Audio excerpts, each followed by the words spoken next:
लड़की के नाम धो के लोग बोले बने मोनिका माई डार्लिंग शीला की जवानी मुनी बदनाम हुई। इवेंट की भोजपुरी में हम लोग जब छोटी छोटी रही हम लोग मैंने भोजपुरी में कुछ ना मैंने कहा तो ना हुई। तब से एक से एक गाना इंडिया के पापा बगल वाली जान मारे ली सलून बिपाशा। लेकिन यह बात अगर खेसारी लाल यादव का नेता है लुलिया का मांगे ले केहू नहीं के बोले वाला। यह बात अगर खेसारी लाल का रहता है तो सारा दुनिया दुश्मन हो जाता है और दूसरा में वो दुश्मन भोजपुरी इंडस्ट्री के मेरा भाई बन गया है। तो ऐसा तो हरी राजनीति भोजपुरी में मत हो। अरे तो रात भरना चाहिए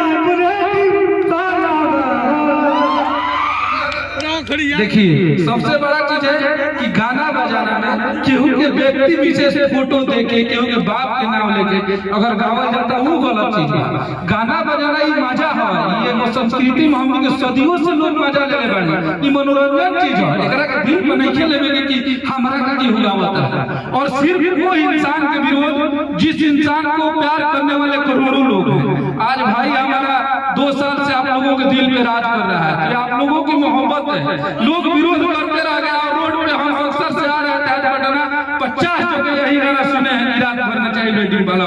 तो अब विरोध करके क्या किए उस गाने को और प्रमोट किया और हिट करा। पब्लिक जिस दिन इग्नोर नहीं करेगी आपके बस का नहीं है कि आप किसी को गिरा दीजिएगा।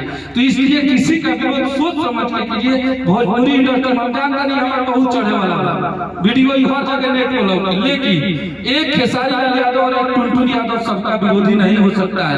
अगर आप भोजपुरी के सुधारक हैं तो आपके नजर में सब लोग बराबर होना चाहिए, ना कि यही दोनों लोग गलत हो गए और बाकी दुनिया सही हो गई। ऐसी राजनीति नहीं करनी चाहिए किसी भी इंसान को।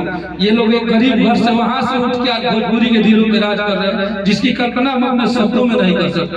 मेहनती इंसान है, आज भोजपुरी के लोगों का प्यार मिल रहा है तो ये लोग आज यहाँ तक पहुंचे हैं। तो सिर्फ खेसारी लाल यादव और टुनटुन यादव का विरोध मेरे हिसाब से सही नहीं होगा। विरोध हो तो सबका हो, नहीं तो किसी का नहीं हो। दोहरी मानसिकता नहीं चलेगी।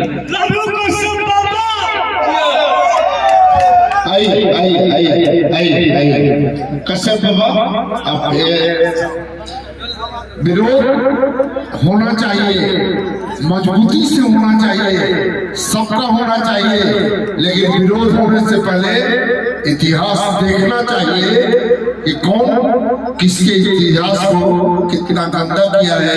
लेकिन आज मैं ईमानदारी से कहना चाहता हूँ, चाहे खेसारी हो चाहे टुनटुन हो, चाहे जिस मीडिया पर डाल दीजिए, हमारे स्वार्थ पर कोई फर्क नहीं पड़ता। लेकिन आज मैं डंके की चोट पर कहना चाहता हूँ, मैं इस भाई से प्यार करता हूँ और करूंगा। और यह बात जब चिट्ठी बोल रहा है, इस बात को सब लोगों को समझना चाहिए, क्योंकि मैं बोलता हूँ तो बोल देता हूँ, उसके बाद मैं कभी नहीं बोलता। जय हिंद, जय भारत।